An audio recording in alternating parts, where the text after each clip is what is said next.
Where would you gentlemen like to start? Well, we didn't finish our night. We went to Dreamville after that. And it was packed. Y'all didn't think nobody was going. It was the place to No. be. We didn't we mean never no. said that. We of course. Yeah, It shit, probably you know sold what? out in 5 It's seconds. j.cole. Yeah, no, we were saying like our circle. That's what I meant. Like Oh. nobody was going from our circle. that I No knew of. squares in the circle. And our circle was there. Rappers, stop that shit. That's another one. Don't insert another A shape into into your circle. It's over. Yeah, it is done for that. But yeah, Rory's right. And even you said when we were there, you kept repeating. Now I get it. Now I get it. Now I get it. Now I understand. Now I understand. Now I see what he's doing. You kept saying that, and you spoke to the people that were there, right? You speak to them. Why am I explaining? Yeah, it? talk about it. No, it was because I'm pretty sure that most of the people that came were there to see J.Cole. I'm sure. And I was just looking at the crowd. Like I like to pay attention to the crowd, and it was a lot of middle-aged, no, teenagers in their early 20s, but it was a lot of white kids. Sounds like A lot of hip-hop white show. kids. A lot of white kids. And I was like, oh, okay, I get it. These are all the kids that came up in college listening to J. Cole. And this is why he's able to sell out arenas and shit so quickly, because that's who he's catering to. He's not really worried about the hood and, Oh yeah. you know what I'm saying? Like, he don't really, even though his music is hip-hop, Right. but he doesn't really, because I didn't understand. I was like, damn, J. Cole at Brooklyn Mirage? I was like, It didn't make sense to me at first. But then when I went in there, I'm like, oh, okay. I get it. Now I see why he can sell Little these frat out. party vibe. To- Exactly. Got it. Kind of to bounce off of Maul's takeaway. And he was dressed like he was at a frat party. So Yeah, I was observing everything that you were observing, and I was astonished. I was in awe, and it brought me back to just thinking about where hip-hop was and where hip-hop is. Like, and the internet versus real life. Like, he did a lot of songs that the internet has killed him for. and that shit He did a lot of songs that he has caught a lot of heat for throughout the years, and they all went off. Every last Sounds one. about Yeah. right. The That's- internet I mean- isn't really indicative of real life. That's why I laugh at all the J. Cole hate on Twitter. I think it's hilarious. Like, if you just lived on Twitter, you would really think Cole was trash and no one liked him. Meanwhile, he sells out every single arena across the country and could probably enter stadiums with the right act with him. Like, the world is so much bigger than your timeline. And I've laughed for fucking 7 years of this J. Cole hate shit. Yeah, Nobody listen to that shit. I'm like, all right, bro. That's why he's number one every time he goes out. I get it. Yeah, all of his commercial records, and you take for granted how many of them he has, features included. Yeah. They all went off.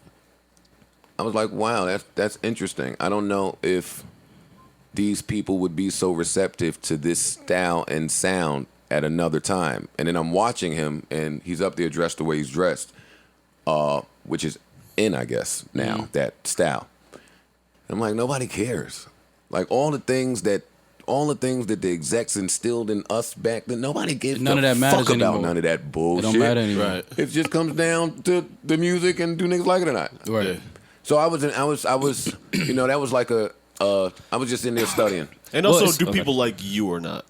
Like, he has a likable personality Yeah. and image And and a shit. You know what I'm relatable one saying? to a Relatable. regular person. Yeah. A relatable one. See, I have a whole different. I don't necessarily know that, but again, I'm jaded. So, to me, there's a difference between somebody having a really likable personality and somebody only showing you but so much of their personality. And Yeah. that's where J. Cole is to me. He reserves the right to not. You know nothing about him. Nah, you kind of do. Because when he does show his personality, it's like, oh, he seems like a guy I would go have a beer with. Or whatever, you know what I mean? I Like, know, but all the trained megastars do that like an on and off switch. I'm not saying that J. Cole does. Right. I'm just saying he does seem like a real nice guy. Anytime I've ever met him, super nice guy. Yeah. The people I've met that fuck with him, super nice people. The people Right. that I know that fuck with him, all speak highly of him. Right. But yeah, that's my experience with just knowing people in the business. But all right, keep going. J. Yeah. Cole's super nice guy, likable, marketable. Right. Well, no, it was funny you brought up the execs and what they taught and all that shit, and the records that you were saying that he got killed for. I feel like most of those records he got killed for were because the label, and even Hove too, was like, "Now you need a single." Meanwhile, he was doing the Dollar and a Dream shit, building up that core audience, and it never mattered. So I feel like the joints he gets killed for, like the workout records and all that shit, that was the exec's fault. I don't think he wanted to make those at all. It's like, we're not putting your shit out without a single. Of course. at all. And then it was funny by the second album, they was like, oh wait, Cole doesn't need a single. No, like dog, I've been trying to tell you this. Yeah, like I don't need that. They're gonna come. Just listen to me. Right. Right. But every record he did last night was. So he did a whole set. He performed longer than I thought he would. He performed a lot longer than I thought. The whole. No. You know what roster? execs should do? I wasn't there for that. Oh, okay. You know what execs should do that probably obviously wouldn't have time for, but there could be some type of way. I would like execs to go on the first tour of an early act that they sign to better understand what the fuck is going on. Because I feel like if somebody from rock would have went with Cole on that first Dollar in a Dream joint through all those colleges, they wouldn't have said, yo, go make Mr. Nice Watch. Mm-hmm. Like, it just makes no sense. Right. You need to understand the audience that they're catering to, and that happens at the shows. Like, don't just go to the Garden show when you're an exec. Mm-hmm. Fam, go to SOBs. You sign them. Understand their audience. Yeah, it's just, speaking of SOBs, that was one of the first time I think I saw J.Cole, and seeing him last night, just seeing where he is now. The evolution. It's incredible, man. The hard work and where it leads you. Mm-hmm. His growth as an artist, the growth in his music, the growth in the content, the growth in his business. I'm up there, Dreamville album, Dreamville release. Mm-hmm. His brand. I just like seeing people learn from other people's mistakes. Like, I feel like watching Hove develop Cole and then now seeing Cole develop others. Mm-hmm. Like, you watch some artists who never take the time to develop another artist or fuck with another artist, and they just try to hold it down themselves their whole career, and on the especially at the height of their career. Yeah. And you pay the price for that on the back end. Mm-hmm. To be at the height of your success. Mm-hmm. And recognize that and be ahead of it and do some things to prepare. Yeah, I like it. Yeah, and I mean, it's good to see. Nice to see that type of kind of off what I was just saying, that you're gonna flop. Mm-hmm. Your shit not coming out to what it is now. Like, that's what I kind of liked even in Drake's story with the Pusha shit and taking the quote L. It's like, all right, great.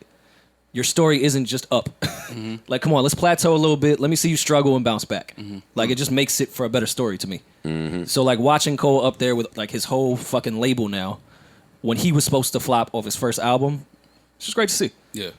And, I mean, on a much lighter note here, I was looking around in there. What you saw? I don't think it's spoken about enough. Maybe this is done by design purposely. But I was looking around in there. That's what I told you off mic after the pod. I don't remember what you told me, but I'm sure you. Yeah, listen. J.Cole don't get enough. J.Cole don't get his credit for the ones he bring out. Nah, Dreamville bring him out. Let's slow down for a second. Hey, I've been around a bunch of rap cliques. Hey, a lot of them, a lot of lyrical shit. Yeah. They was in there last night. Yeah, they was far away. They was in there. Couldn't reach them, but yeah. They knew the words. Yeah, they was in there. First things first, rest in peace, Uncle. All right. You know Uncle Phil, all right. You know Uncle Phil. I miss him too. Yeah, man. Yeah, prop to J.Cole. Let's get an album. The album came out, and we're recording early, so of course we're not going to critique anything. We haven't had enough time to talk sit about with it. anything. We can't get in depth with it. But I like the job that Cole did. Mm-hmm. And this is off a quick breeze through. Please don't quote me on any of this shit. I'm liable to change my mind tomorrow. But I really like how Cole sounded on everything. Anytime his voice came on, I liked it a lot. Oh, yeah. Yeah. I was happy. He definitely was a standout, as he should be. As he should be. I mean, you could just tell who's seasoned. Like, not to take away from these kids are just starting their career. Right. But you can just tell when someone's been doing this for quite some time. Yeah, they just sound a little different on a record. And you can see the levels because, like, JID is more seasoned than probably some of the other guys. Yeah. So, and I think it's also just familiarity. You know what I'm saying? Once you get more familiar with people's voices, they stand out more often. Yeah, that's true too. Yeah, like lot of there's so many people on this fucking project that it was hard for me to understand who is what, doing where. You know what I mean? For sure. So. But no, I mean, tell us something for the people that don't know. The artists that are on here, Earth Gang, Boss, who are both, a little bit more known. Loot, Smino. There's a lot. I fuck with Smino. Yeah. Omen. There's so many artists. Let me bring up a more.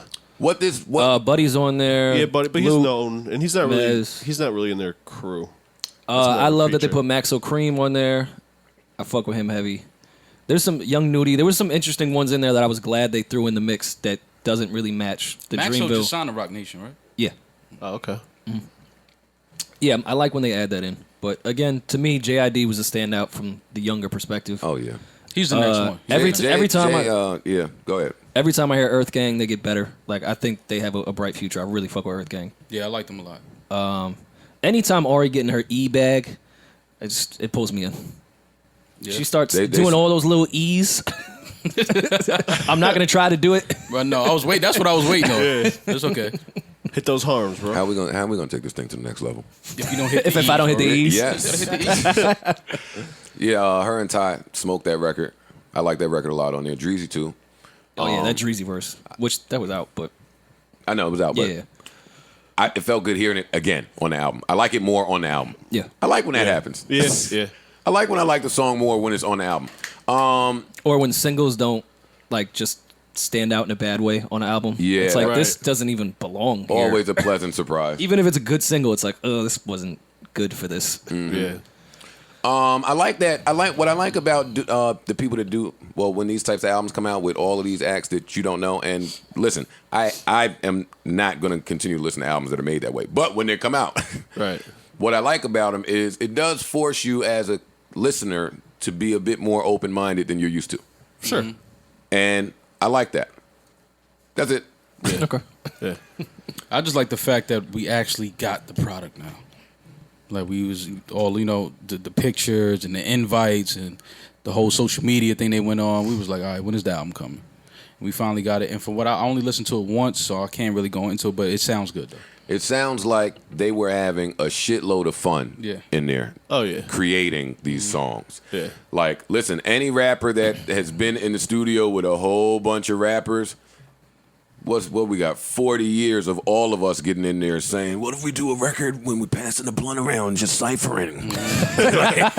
They actually did it. Right. They did it. Yeah. It's 40 years. Somebody got it done. And they did it right. They did it That right. sounds good. Yeah. They did Yeah. it right. Yeah, man. Shouts to Dreamville. Yeah, definitely. And shout out to all the ladies that come to the Dreamville concerts. I'll be seeing y'all. The Dream Girls. The Dream Girl. I don't think that's what they're called. I don't think that's the click. My bad. I was trying something. My bad. I was trying. Don't try. You didn't, your contract clearly says that you Don't can't try. try. Don't try shit. That's all it says. My bad.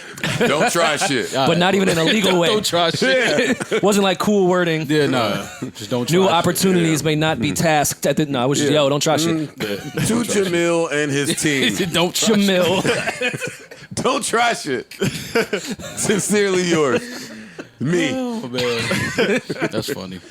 I was laughing with Parks because I walked in and Parks was checking out the Dreamville album, and when it cut off, he put on West Side's album. Change the vibe. Quite the shift. Yeah. Hey, yo. We went from college Boom, to boom, boom, boom. definitely not college. No. Yeah, no, I was walking out the classroom, walking home on the wrong block. Like, Yeah. think You made the wrong I'll turn. go back to class. Yeah. That is such symbolism of the journey and the adventure that music can take you on. Yeah. Going from the Dreamville album to the Benny album. West Side, you mean? Yeah. I mean, Yeah. fuck, West Side. Like Park said, it's from going to college to Definitely. going, What happens if you Definitely don't go to not. school? to going home home from school. What happens if you don't go to school? Taking the wrong route. It was like Temple University. It's like, Yeah. all right, you're in school, but you're also in North Philly. That's 1,000%. Make the wrong turn. 1,000. You go run into boom, boom, boom. Yeah. That is such a great example. Temple being in Philly. I remember when I was a kid and learned that Temple was in Philly and No, went it's there. in Philly. It's in Philly, Like Philly. the middle of. It's not like in No. college part. It's not. In college part. Yeah, you know the city's got the college part of the city. Of course. Nah, not this one. Nope. It's right there. Try some shit. I went there visiting my cousin one day trying to look cute. You didn't realize it was in the hood? Oh my God. Because my look cute back then was this one lime green and Iche shirt. No, I found. I know. Don't do that. Every nigga tried to get that Nietzsche lime green shirt on. That shit was I threw it on I had the jeans with it. Yeah. Man, I'm feeling niggas had a whole nother vibe up there. It wasn't lime green and Nietzsche time. I was like, all right, LaShawn. Nothing about North Philly says lime green. See you back in Jersey.